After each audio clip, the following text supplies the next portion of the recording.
This is Deb Donig with Technically Human, a podcast about ethics and technology, where I ask what it means to be human in the age of tech. Each week, I interview industry leaders, thinkers, writers, and technologists, and I ask them about how they understand the relationship between humans and the technologies we create. We discuss how we can build a better vision for technology, one that represents the best of our human values. Today, I am speaking with the author Mike Trigg about his new novel, Burner. Mike Trigg is an author, a novelist, a tech executive, a tech founder, and an investor in dozens of technology startup companies for over 25 years. His first novel, BitFlip, was released in August of 2022 to critical acclaim, lauded by the San Francisco Chronicle as a, quote, twisty, acerbic corporate thriller. His work has been featured in Publishers Weekly, Kirkus, and Literary Hub. He has been a contributor to TechCrunch, Entrepreneur, and Fast Company, and frequently posts on his author site, www.miketrigg.com. Hi, Mike. Hi, Deb. How are you? I'm well, thank you. Excited to get into this conversation. Me too. And I want to spend the bulk of our time today talking about your novel, Burner, which I think I'd want to talk about in the context of literature. But first, I'd love to ask you some questions about what got you to writing fiction in the first place. You come out of a background in tech and building startups and investing. So why fiction? Why writing at all? Yeah, it was actually a pretty early interest of mine. I took a creative writing class in undergraduate and loved it. And, sort of had this early aspiration to become a fiction writer. Felt like I can't make a living doing that. And so I got into adjacent career, writing adjacent fields. I got into public relations. I worked at Capitol Hill for a while, and that led me to ultimately to the tech industry, which is a longer story. But I always harbored this interest in writing a novel, and I was starting to do it. Actually, I would get home and tell stories over the dinner table with my wife about what happened in my day, and she would say, "Gosh, these are interesting stories. You should write a novel about." And so I started keeping those little anecdotes, and eventually I was just sort of stonewalled. I wasn't making progress. And for me, a silver lining to COVID was gave me the chance to really just jump in with both feet and go do it. I was already at home. I'd shut down a startup I was working on. And I thought, this is the universe telling me, this is a chance to go do this finally. And so I wrote my first novel, BitFlip, which came out in August of 22. And then just have my second novel coming out right now here this spring. I'm trying not to give away too many spoilers here, but I wonder if you could share a quick summary of the plot of Burner, which I think will help our listeners understand what we're talking about and give some context for the rest of this episode, in the absence of those listening to the show having read the book first. Yeah, absolutely. Well, the title Burner refers to a couple things, actually. It refers to, first and foremost, a online persona called Burner 911, which is the anonymous leader of this kind of alt-right populist movement online. And in the opening scene, one of our two main protagonists, Shane, is under arrest for being the alleged mastermind behind this movement that has culminated in a massive riot on the streets of San Francisco. Simultaneous to that, the daughter of a tech billionaire, Chloe Corbin, is abducted by the followers of this movement. And unbeknownst to anybody, Chloe and Shane are secretly in a relationship. So the story really alternates between those two first-person points of view, each in captivity of their own, each trying to sort of, Shane especially, undo what he's sort of inadvertently done, this movement that's spiraled out of his control. In the final analysis, it's really sort of a tragic love story and representative of the polarized political climate that we find ourselves in. I wanted to ask you a few follow-up questions about that title, Burner, because Burner also seems, at least to me, to indicate one of the primary ambitions of at least one group of so-called maybe quasi-protagonists in the novel who want to, in a sense, burn it all down, right? It's kind of an anarchist streak that's given a point of view and given a kind of fleshing out in the novel. How do you think about that idea of burning it all down? And the novel gives that point of view a kind of fair amount of respect. Now, of course, as a professor of English literature, I am well-versed in the idea that just because a novelist gives a point of view time to be fleshed out. And representation does not mean that somebody is necessarily behind that point of view. But certainly it seems like part of the perspective of the novel is that wealth inequality and the kind of dominance of the tech industry and some of its hypocrisies, as well as some of its bravado, needs to be taken down a little bit. And that kind of anarchy, that idea of burning it all down, the kind of idea of taking down these titans, seems to be given some gravitas. I'm wondering how you think about that in the context of what we are seeing in Silicon Valley, and how far you as a novelist stand behind that point of view that you've given representation space, even if not a kind of overt sympathy. Yeah, well, that's definitely a second, meaning to the title, is kind of this, I'd say, ultimately ineffective and destructive philosophy of burning it all down. And frankly, it's something you see on sort of both the extreme right and the extreme left, where the thought process and the political rhetoric, no longer focuses on solutions and what to do and how to solve some of these intractable problems, but really sort of has this defeatist attitude that, everything should just be destroyed or dumped. I don't believe that at all. As I mentioned, I started my career in politics. I am a firm believer in the democratic process. I think that, the term that I use for a lot of what we see in our political discourse right now is troll governance, where, there aren't proposals, there aren't platforms, there aren't points of view. There's just anti.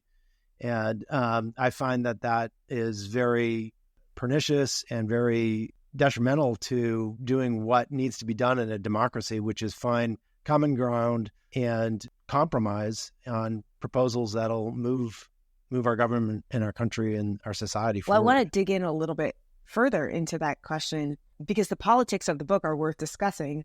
That incentive that we just discussed to burn it all down, that characterize the motivations of the movement described in your book, aren't fully that of the current left or the current right in strict senses, although I think that both of them have their own refrains of burn it all down.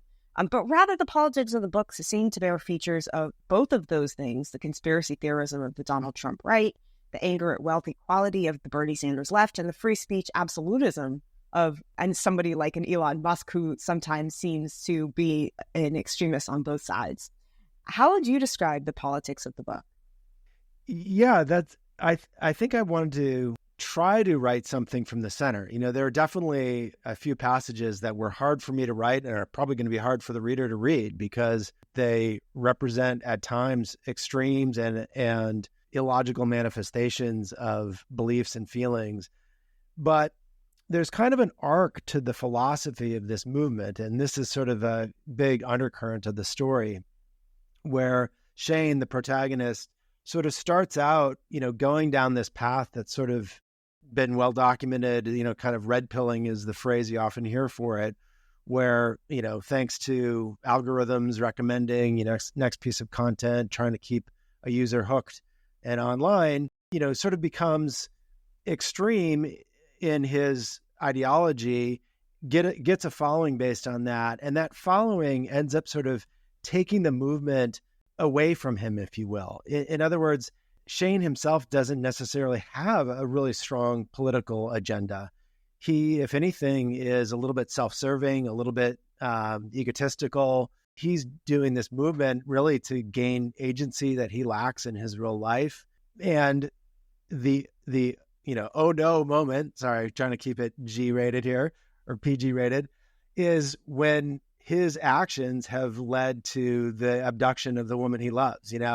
That this sort of is at the center of the book, this risk that you will, in your pursuit of online esteem and ego and everything else, jeopardize what really matters to you in your life and not even realize that until it's been taken away. And so I really wanted to plunge Shane from the opening chapter into this great state of regret and contrition, and finally realizing, what's really important to him, what's important in his life. And the question throughout the book is, will it be too late? And I don't want to give too much away for folks who have not yet read and want to read the book.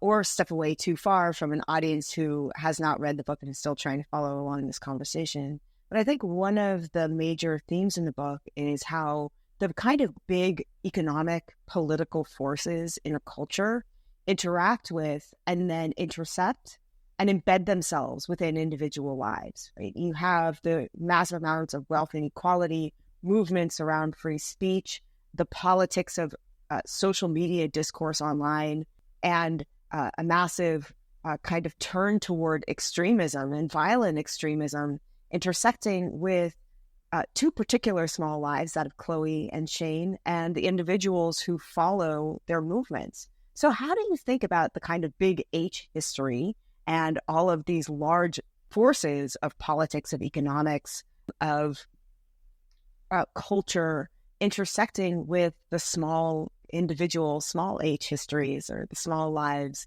of those who bear out in immediate ways and in personal ways those currents of history and those currents of politics and those currents of culture, those currents of economics?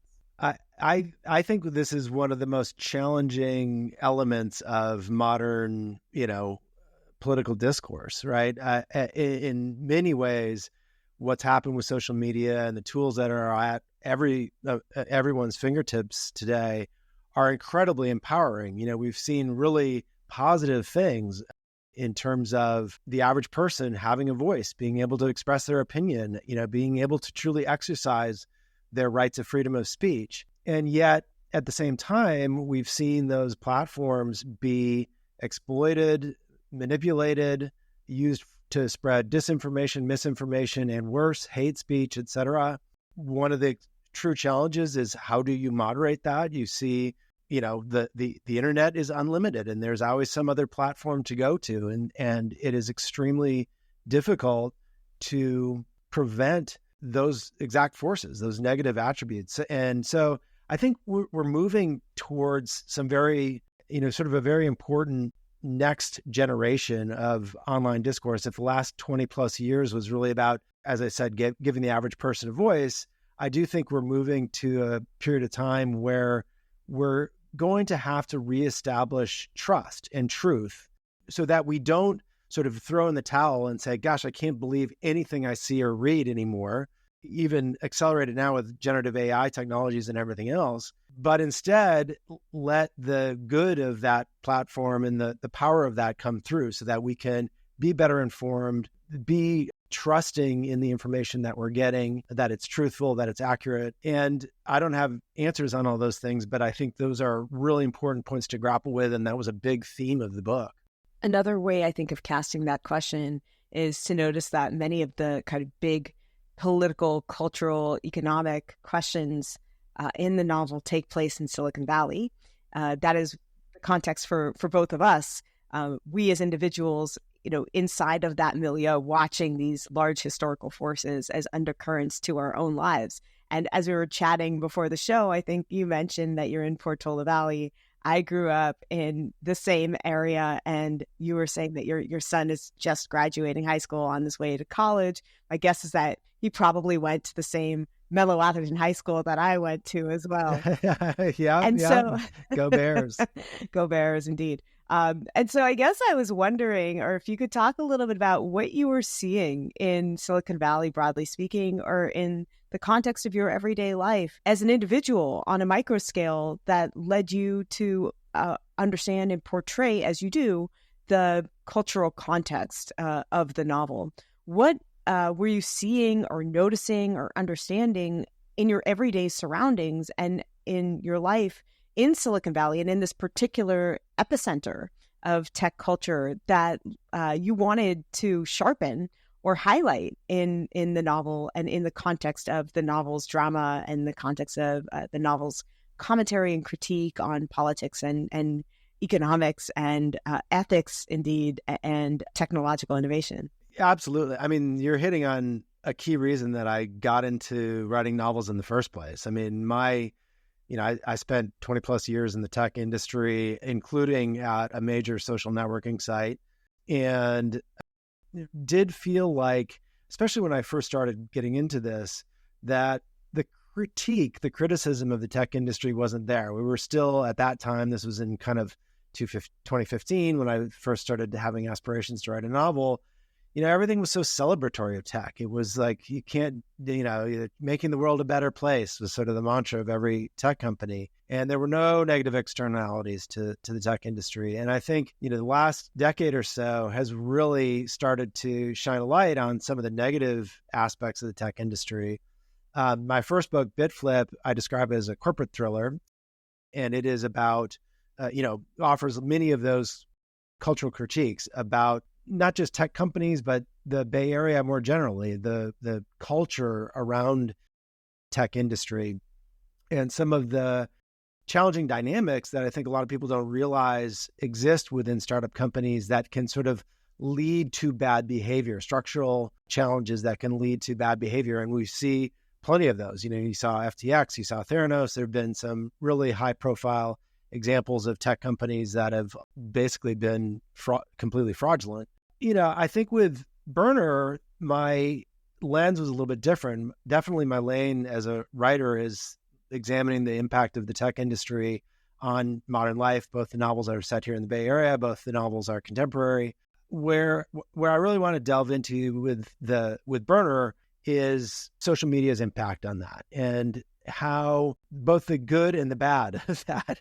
And I think that there's a profit incentive in tech companies and these platforms that makes it very difficult for them to live up to the responsibilities that I think they have. The reason we've gotten to this place is that the ad-driven sales business model, and the fact that if you work at Facebook or Twitter or YouTube or any place else, you pretty much have a singular lever for increasing revenue, which is to keep your users online more, get them to click on more stuff. And so that naturally leads to algorithms and features that drive that behavior, keep the user hooked online so that they can serve up more ads.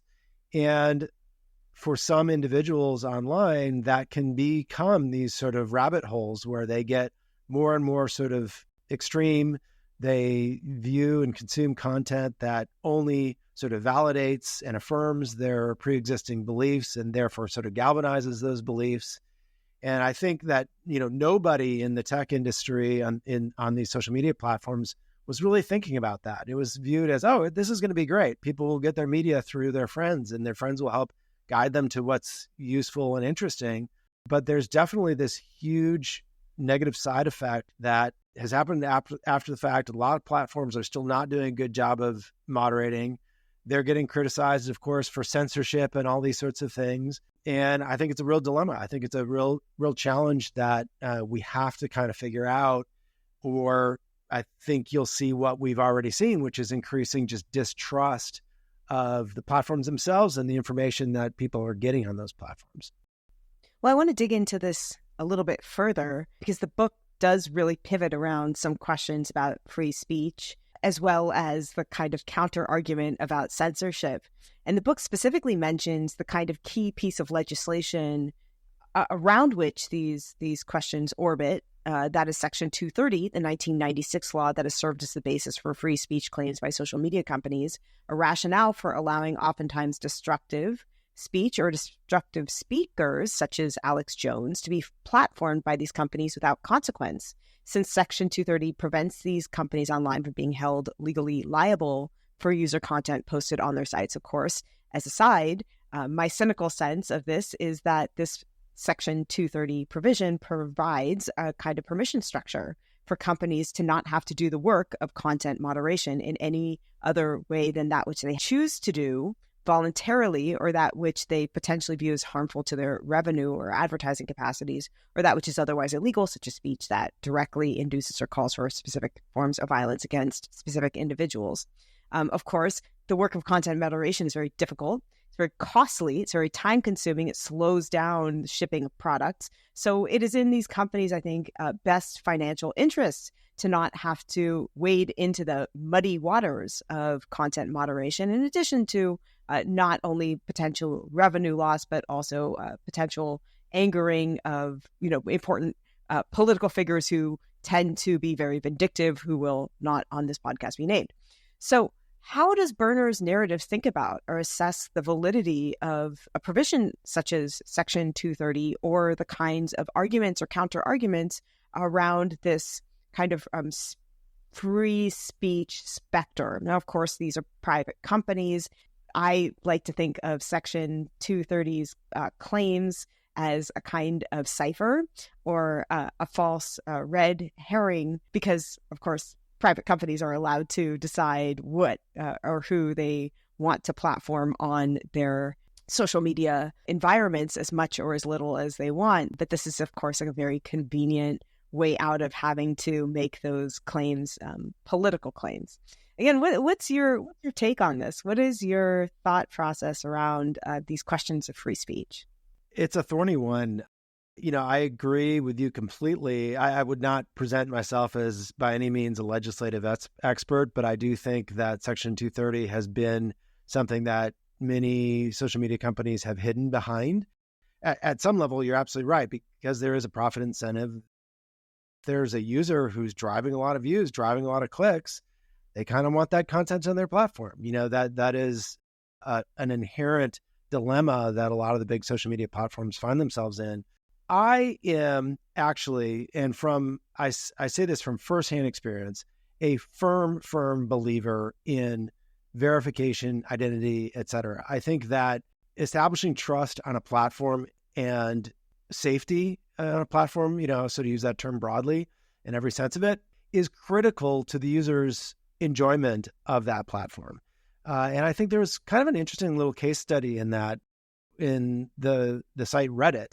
Reddit was sort of a dumpster fire, took a view of free speech to the extreme, allowed for proliferation of incredibly toxic subreddits on their platform, didn't do a very good job of content moderation at all. And they were sort of a forgotten company, I'd say, lost. And, I not being a full-throated advocate for everything on Reddit by any stretch, but the leadership at Reddit, as the founder came back, they really did put content moderation at the forefront. They killed entire subreddits, just shut them down, blocked users. And the company had its IPO recently. It was, I think, an interesting little microcosm that users want trust. They want forums where they're not going to be attacked. They want trolls, for lack of a better term, to not be on the platform. There's a strong desire for good, constructive rhetoric online. And I think that a lot of the platforms have sort of worried that if they're going to get into the content moderation game, that they're going to get overly criticized. I think that's a false worry. I think that they should embrace that. And, you're never going to stop that. That content will always have somewhere else to go. Those users will always have someplace else to spew the most, objectionable hate speech, whatever it might be. But it doesn't need to be on your platform. And in fact, the majority of your users will find it refreshing for that content to be gone rather than to be permitted in the name of free speech. I guess not to give away, again, too much of the plot, but it does seem like some of the very popular revenue-driving speech online as represented in the novel does ultimately result in some very violent acts that really kind of launch the rest of the plot. So I'm wondering how you think about those kinds of politics. Again, we're not talking about speech that drives people off platforms. And I think that companies are very good at figuring out what speech drives people off platforms. And even if they are not going to content moderate, they certainly do things like algorithm amplification or de-amplification that allows them to monetize speech that is helpful, again, for their revenue model, and deprioritize speech that is not helpful or destructive to their revenue model without having to wade into content moderation policy. But in the case, again, to go back to what is represented within Berner, there does seem to be a kind of zealotry to a form of speech that ultimately does turn very violent. So what is your thinking about that dimension of the free speech argument? Again, you're presenting free speech as something that is in alignment with the public's best interests as well as the best financial interest of a company. But what about in the cases where it's not? You're precisely right. This was another one of those provocative questions that I wanted to raise in the book. we've seen it unfortunately play out in real life many times where rhetoric is used online or otherwise and directly or indirectly incites acts of violence. And to me, those are the two things that have to be the guardrails of free speech: is truth and responsibility, right? I think that freedom of speech is a right that we should cherish. It is a unique element in the United States that we are privileged to have. But with any great privilege comes responsibility. To use a Spider-Man quote, I think that is, it needs to be truthful. I don't believe that freedom of speech protects the right to, we have rules against libel and slander. It is not the right to lie. It is not the right to spread misinformation.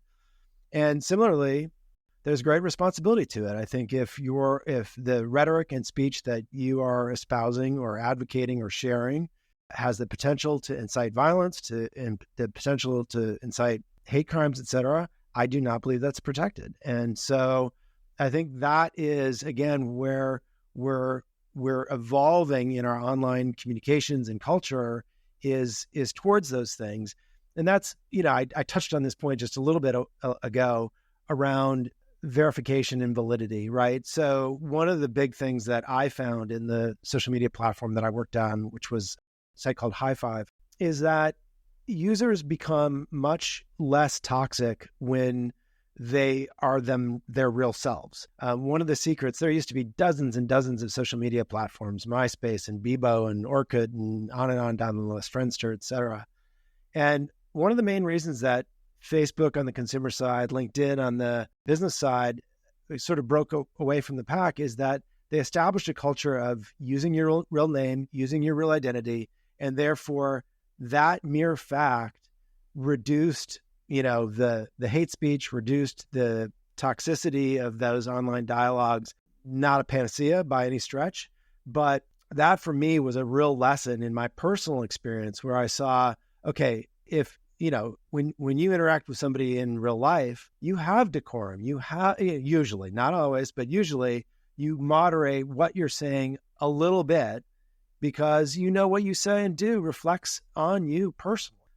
And so that is really important to freedom of speech online. And I think if we don't guardrail it, as I describe it, we start to lose it, right? It starts to become too polarized, too untrustworthy, too biased, and we therefore start to do the worst thing, which is we tune it out.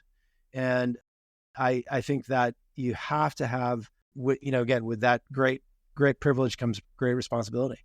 Okay, so the next question I'm a little bit hesitant to ask, so I'll caveat with two important points before I get into the question. The first is that I don't really believe that novels have the responsibility to give us sympathetic characters.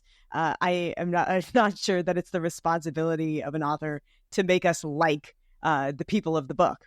And the second part is that in literary scholarship and in literary studies, we have a maxim called the death of the author. That doesn't mean that you're dead.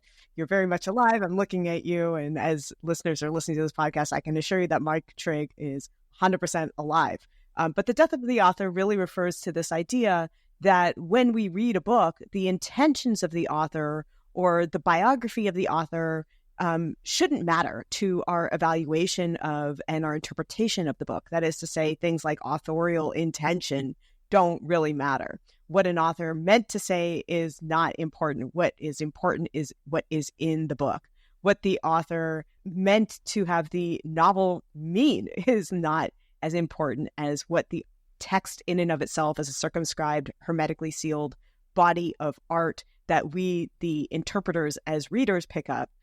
That is what is important. But I want to ask you two questions anyway. The questions are, first of all, given that I've already confessed that I found very few of the characters in the novel, in fact, none of the characters in the novel particularly sympathetic, and also given the point that I have already put forward, which is that your opinion doesn't really matter as the author, which of these characters do you find sympathetic? Where do you locate your authorial point of view or your sympathies or your perspectives in the midst of the kind of maelstrom of personalities and dramas and activities of this particular novel and points of view represented by this novel. Yeah. Yeah. Well, I guess I'd start by saying I'm a big fan of flawed protagonists. I think that, there is no such thing as a perfect person. Everybody has a little bit of good and bad in them. As I wrote my first novel, this was one of the hardest things for me to do as an author, was to have my lead character do things that I would not do, right? And believe things that I do not believe. That separation, as you call it, death of the author, is hard. When you imagine your parents or your mother-in-law reading a book, you're like, gosh, I don't want her to think I think this because the main character does X, Y, Z. And so both in Bitflip and in Burner, they're flawed protagonists for sure. I also think that, nobody wants to be preached to. And I think that there's a risk in literature, if it becomes too Stilton's point of view, it can sound pedantic. And so the way I sort of approach my books is to try to not put, obviously I have, strong point of view. And the reason I'm writing these novels is to convey that point of view. But I'm really trying to raise questions more than offer an opinion. I want the novel to be thought-provoking rather than declaratively saying, Mike, the author, thinks X, Y, Z. Based on what I write on my website at miketrigg.com, someone could probably pretty easily discern my political points of view. But another really important part of the novel for me was to try to write it, again, from sort of a centrist viewpoint, from a balanced viewpoint, if you will, to not come in with a strong belief that, any of either side of our political landscape is right or wrong, but to sort of just raise these questions, raise these issues, put forth this core question of how are we going to move forward in a democratic country unless we sort of have the ability to come to common ground, have the ability to compromise, have the ability to, if not agree with, at least listen to, empathize, understand the point of view of people who have different opinions from ourselves. And to try to not vilify. I think a lot of the book is about, the other, right? That every character sort of gets in a position where they sort of see these pockets of the other, like groups that they can dislike. And I think that's not good. That's not good for our society. It's not good for political discourse in general. To your question about sympathetic characters, the book has 3 first-person narrators. Shane, who's the alleged leader of this online movement, Chloe, who is an Instagram celebrity in her own right and is the victim of this abduction in the book, and then Wayne, who's this kind of interesting intermediary character. Wayne is the lawyer for Shane. And I won't spoil too much about it, but he becomes sort of this intermediary to try and allow Shane, who's on an internet embargo, and Chloe, who's in a safe house with her kidnappers, to communicate again. And he becomes a very, a character that you don't know if you can trust as well. And so, they're each flawed. They each have an element of sympathy, I hope, in that you understand that they've sort of made their own bed. They've sort of created a situation that has put their own lives and relationships in peril. And yet, you sort of root for them to get through that and find a path back to each other in the case of Shane and Chloe. I mean, to play a little bit of devil's advocate, each of these characters could also be equally construed, I would argue, as villains. Shane is, by all accounts, potentially the leader of a terrorist ring. Chloe is the daughter, a kind of Patty Hearst-styled character of a tech billionaire who is kind of cosplaying as a rebel in a way that, at least in the novel, straddles authenticity and, as I said, LARPing or cosplaying. And then Wayne is a character who pretends on the surface to be a kind of neutral arbiter or state-appointed advocate. And yet at the same time, we learn is, and again, I don't want to give too much away, but certainly hiding his own incentive structures that are not to be trusted as well. So given that each of these characters could be a villain, and then I think there's other kind of historical figures and historical forces lurking about, what or who is the villain of this novel? What's the antagonist, or who is the antagonist of this novel? Or is everybody an antagonist? And kind of, again, to put a emphasis on the title of the book, Burner, burn it all down, because none of these people are particularly likable or particularly, desirable as characters. Shane is arguably the antagonist, even though he's the first narrator. He's kind of one of the three primary POV characters. But in the classic sense of antagonists, he has put in motion the negative elements that are the triggering, storyline of this book. Not to spoil my first book, but Sam, who's the character in that book, is also both protagonist and antagonist. And that was very deliberate. That was very intentional. Apart from the broader belief that I articulated earlier, that each of us has a little good and bad in us, in particular with Shane and Chloe, they're kind of wrestling with their online personas and their real world personas the entire time, right? There's this constant tension between, and obviously sort of to the degree each is both a protagonist and antagonist, that's sort of what you get in them, is the compulsion that they have around their online identities lead them to act in somewhat self-destructive ways. And so that is a statement, obviously, about how we live our lives online, how those online experiences can be not necessarily representative of real world feelings.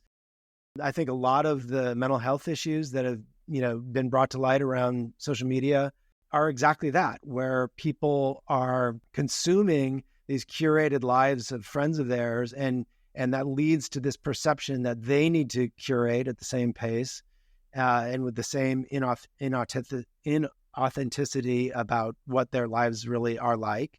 It can lead to very low self-esteem, or self-esteem that is propped up with the sort of false narratives that are presented in people's online experiences. And so I wanted to shine a light on that. I wanted to have two characters who were sort of their representative extremes of having this incredible sort of success and notoriety and fame, if you will, in their online personas, but how those online personas be fundamentally at direct odds with what they need in their real life, what their true person needs.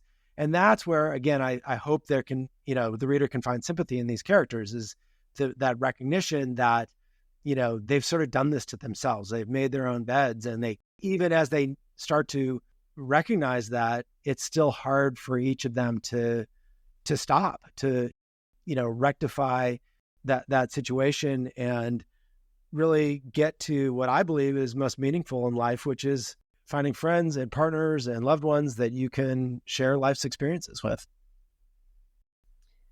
I will say that I think the aperture of sympathy for me comes through by way of noticing that kind of, if you take a step back from the novel, all of these characters are, in a sense, kind of being puppeteered in a larger drama by two billionaires who essentially are playing around with the loss or win of what for them is insubstantial amounts of money that amount to an amusing gambling trick, whereby, people, the kind of little people around your novel who are populating its content and around whom the drama is pivoted, are being cast about in ways that are far beyond their control, because these two billionaires want to play a little game with one another and, pocket some winnings that ultimately matter very little to them in the meantime.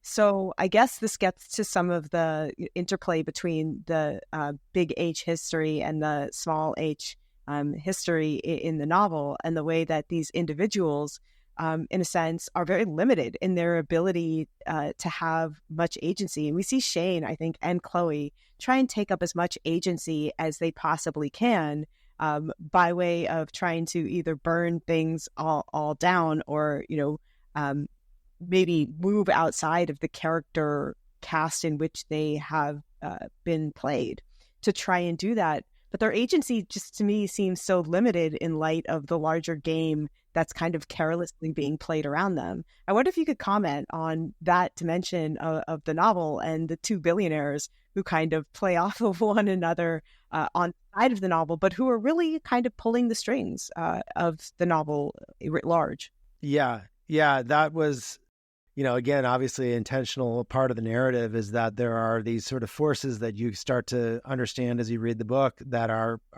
as you said, pulling the strings behind the scenes.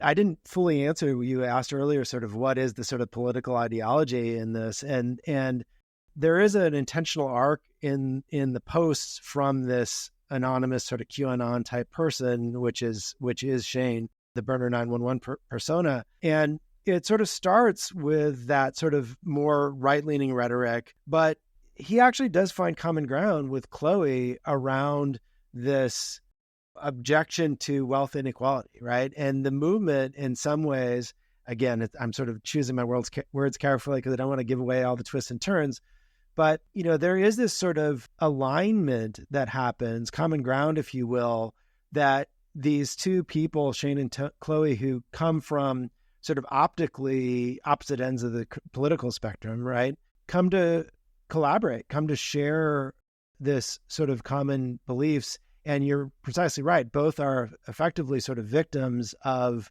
puppet masters behind the scenes. And so I felt like that was a very important thing to highlight. I think we have struggled in this country with wealth inequality since forever in the country, obviously. I think at every point in history, I don't know if that's the big H or the small h, but, at every point in history when wealth equality has become too pronounced, too insurmountable, we've had societal disruptions. And I hope we're not headed towards another societal disruption, but, we've been in an era where the wealth that's been created out of the tech industry has been concentrated in a fewer and fewer number of people. And there is a sensibility that Shane rightfully has that, he has a line where he says, the American dream is complete bullshit. Oh, I'm sorry. Edit that out if you need to. But, that he feels like, I'm trying to get ahead, but the only way I can do that is in this sort of deceitful, duplicitous way. Gosh, I hope that is not where we get to as a society. Young people especially, need to feel hope. They need to feel optimism. They need to feel that they can improve their lives, and I hate the phrase get ahead, but, achieve things in their life that they want to achieve. And when there are structural challenges and impediments to that, it can be extremely discouraging, extremely negative on a society. And I do believe there are those structural impediments right now. If there is a strong point of view, that is it, basically, that there is sort of a common ground around ensuring that we have a fair society. And I think if you look at a lot of the policy decisions that I advocate, I want to see better access to education, better access to healthcare, the things that are shackling people with debt, impeding their ability to become the best version of themselves. We need to invest in that as a country, as a society. And I think that can go a long way towards rectifying things like wealth inequality. So here is a question directly about that kind of principal feature of the book, wealth inequality. Burner takes place in Silicon Valley, and it takes place in a tech landscape, but its real subjects don't seem to me to be primarily tech, although tech is a kind of conduit to get into those issues because tech is, I think, a vector for massive wealth inequality in a place like Silicon Valley that has massive wealth inequality and whose principal city, San Francisco, is more and more, I think, seeing the consequences of that in terms of crime, in terms of homelessness, in terms of a city kind of overrun by human feces on the streets because of that kind of wealth inequality, making it a less fun place for, I think, everybody, especially and including those who lack the means to have a home in the area. So again, this doesn't seem to be primarily a tech story, but it really is a story about finance and the consequences of wealth inequality and for finance in the context of the tech scene and in this technologically pivoted city.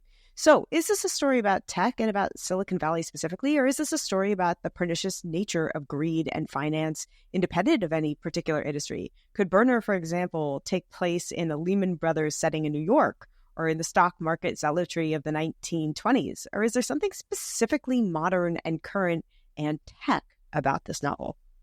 Great question.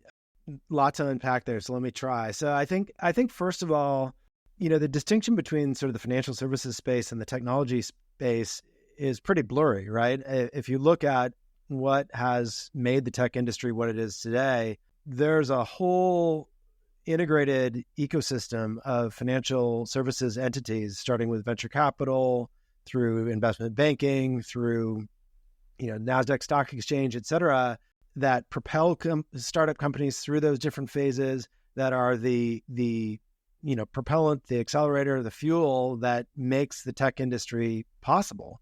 It's also obviously the mechanism for creating, sort of unprecedented, spectacular levels of wealth that has had this consequence of making the Bay Area in particular, but really across the country, if not across the world, increasingly feeling sort of like haves and have-nots, where people are either in that ecosystem and propelled forward with high salaries, stock options, et cetera, or they're not. And it's very hard to kind of get into that world.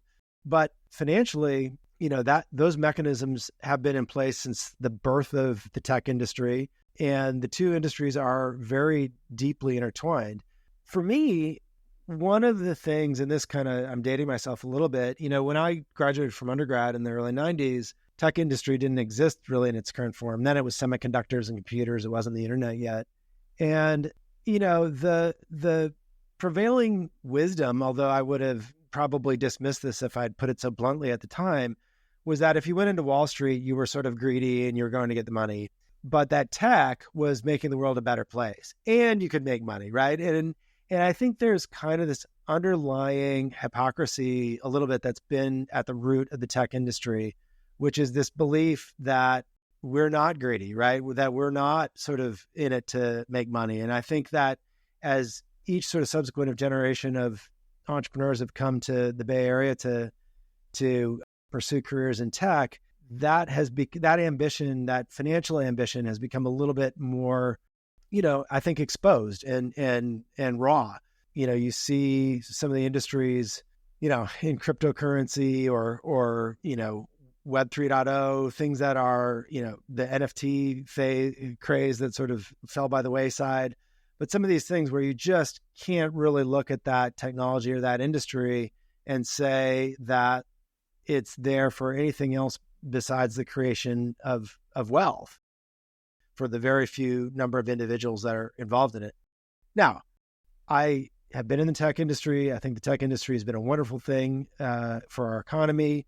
I think it's done transformative things to the way we live, and there have been incredible positives. And there are many, many, many companies that truly are changing the world, that are producing products that are making the world a better place. But there's too much cynicism. There's too much make a quick buck kind of ethos right now. And, I've been around for a few cycles. I think when that happens, there tends to be an obvious bubble in hindsight, and it tends to burst. I would say that the central event of the novel really converges these issues of tech and finance, and tech as a form of finance or financial technologies in a kind of pivotal event that resembles a GameStop-like event. And for those who aren't familiar with the GameStop event, or for those who need a refresher, here's a brief summary. In 2021, a group of Wall Street hedge funds operating on insider market analysis and information began shorting GameStop stock. And shorting, in other words, means that they borrowed against the stock in order to sell it with the view that the price would fall, at which point they would buy the stock and lock in healthy profits. And seeing this and wanting to essentially stick it to these Wall Street firms, a ragtag group of everyday traders led by a Massachusetts dad going by the name of Roaring Kitty took on Wall Street titans. And so upon noticing the shorting activity by these large and wealthy hedge funds, a significant number of online members of this cohort called the Wall Street Bets hatched a plan to buy and hold GameStop stock as a way to drive the stock price higher and to trigger what is known as a short squeeze, whereby the stock borrowed by the hedge funds would have to be legally bought by them in order to command much higher prices, and thus would inflict tremendous losses on those hedge funds. So in the story, the underdogs come out on top, the big bad rich guys wound up at the bottom, and in the process, our heroes expose many of the ways in which the financial system is rigged. And as I said, this plot point, which has its historical analog in the GameStop Gate-like event, is a major pivot point in the plot. So what, in your view, is the legacy of this event, if any, today? And what role do you see it playing in the novel? Well, I thought it was a fascinating event, and that was a very good recap of it. For those who are interested, there's a great Netflix movie called Dumb Money that is it's not a documentary, but it's represents what happened in that incident. I was pretty fascinated by it. I think, though, that it also represents some of the perils that, the book is all about, right? Which is there's this sort of empowering moment for the people who rode GameStop up and all the hype that proliferated on Reddit and other platforms to really artificially prop up GameStop's stock and stick it to the hedge funds that had shorted it. But in the end, kind of what happens in the book is what happened to many of the people in that reality, right? The stock eventually came down. Many people lost a lot of money. People who, were putting in, a lot of the posts, and I read through many of them as part of my research. At least the people were saying they were putting in, their money for their tuition and the last dollars in their bank account. And shorting a stock is a very, obviously it was great exposure for the hedge fund folks, but as the stock rode up, I think it got in excess of $250 or something like that. If that drops to $2 or $10, it can be incredibly financially punishing for the person who bought it on the come up. And so I think as an event, I think we've seen, sort of many things like this where there is, and this is sort of the tantalizing power of the internet, right? If you organize and you propel a movement forward, you can kind of gain power, gain agency, and yet that can be really dangerous. It can be very ephemeral. It can be very financially, in this case, punishing. And it's the same thing happens in the book, not to spoil that particular part of it, but, Shane sort of leads this rally in the stock price. And as the stock collapses, he becomes so enraged, so embittered that he starts to really sort of double down on his stupidity, if you will. I think that, to me, if you ask what is sort of the lasting legacy of that, I think to me, it does really represent the feeling of, disempowerment that many people have, that there's a feeling that, and this phrase is used often in the book, that the deck is stacked against them, that they don't really have a way to get ahead. And that's not a good feeling for people to have. That is a feeling where people start to get very cynical.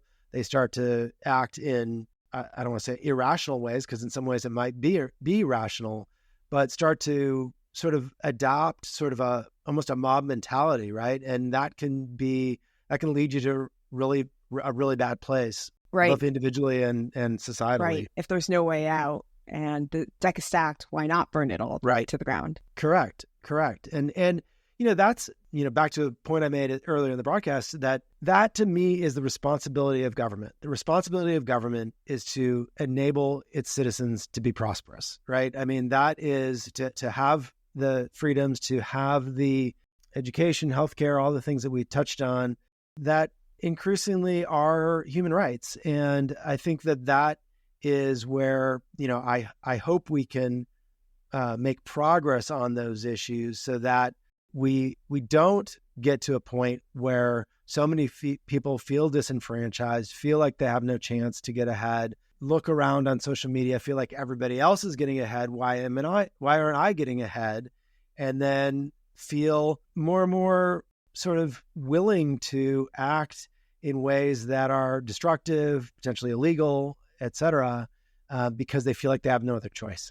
I don't like to reduce books specifically to their politics or to their ethics, although we've talked a lot about both today, because I don't think that any really great fiction is about politics or written in order to convey a political point of view.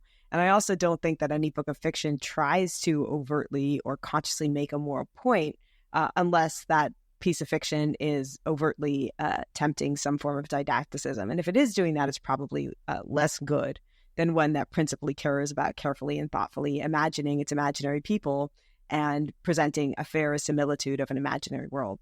But to the extent that an ethical sensibility emerges out of the book, I think it's worth discussing on a show about ethics and tech. Are there ethics that appear important for you to discuss as emergent from Bernard's world and its person?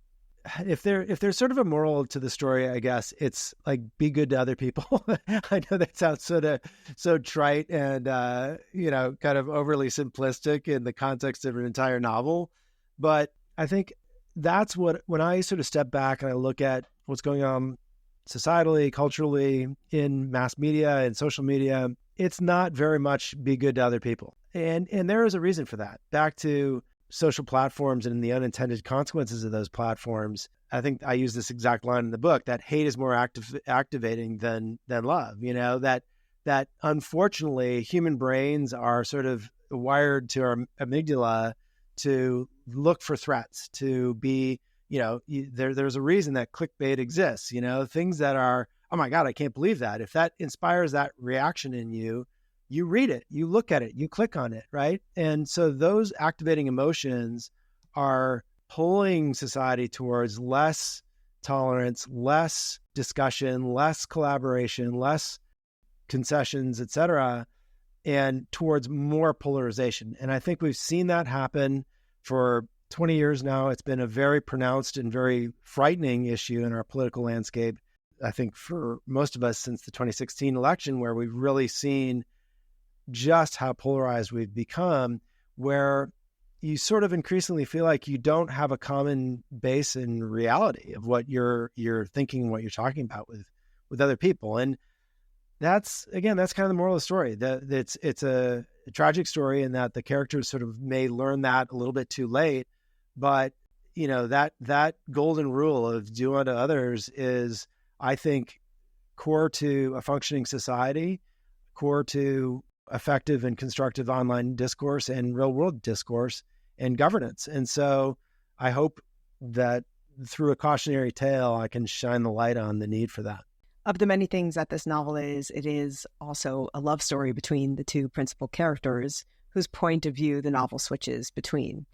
Why a love story is the background to a story that in many ways is about financial inequalities caused by and widened through the activities and belief systems that stand at the foundations of tech. Not to make it sound overly symbolic, but I always felt like there was an interesting dynamic between Chloe and Shane's relationship in that they represented sort of the political or polar extremes, right? That they each kind of came to, much of their sort of online personas especially are formed and formulated around sort of their political tribalism, if you will, to some degree. And I liked that. I liked the notion that they found not only common ground, but a loving relationship with each other in spite of those backgrounds. And I wanted that to really contrast and in some ways even contradict their online personas, if you will. And so you find each of them sort of needing to act in a way to propel their online personas forward that may be at odds with what they really need and want in real life. And so I did sort of feel like that was symbolic. And in some ways, if it is a political thriller, that's, I think, one of the core political questions of our time is, can we find that common ground? Can we govern and, from from the center, not allow our politics to become dominated by extremes. And that's, to many people in this day and age, unsatisfying. The word compromise is practically a 4-letter word when it comes to politics. And there's, again, I think good reason for that.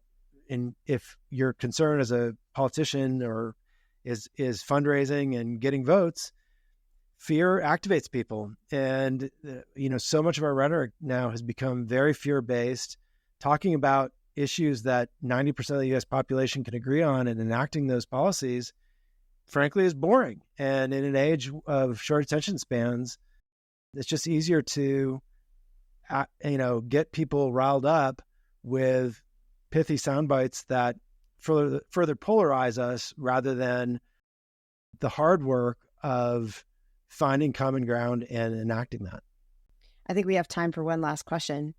I like to say that before we can create any technologies or imagine any future, we first have to spend time truly fleshing out our imaginations of that technology or that future. So it matters how we imagine, and it matters how our imagination is cultivated by or prepared through the stories that we know. Help me make a pitch for technologists to read more fiction. What can fiction, or the idea of fiction itself, or even the novel as a form, help us to know or understand about how we build technologically, and with what vision to what ends? I think this is a big problem. I mean, I'm being a little bit tongue-in-cheek, but I don't think a lot of people in tech read enough fiction, to be totally honest. I think and I had this sentiment myself when I was in the tech industry. You're in this mode where you're so trying to optimize everything that you're doing, right, in your workday, and you adopt this belief that everything I do needs to be propelling me forward and teaching me something. And so a lot of people, to the extent they do read in the tech industry, read how to get rich books, basically, right? How to be a better business person, biographies of people who became rich, et cetera.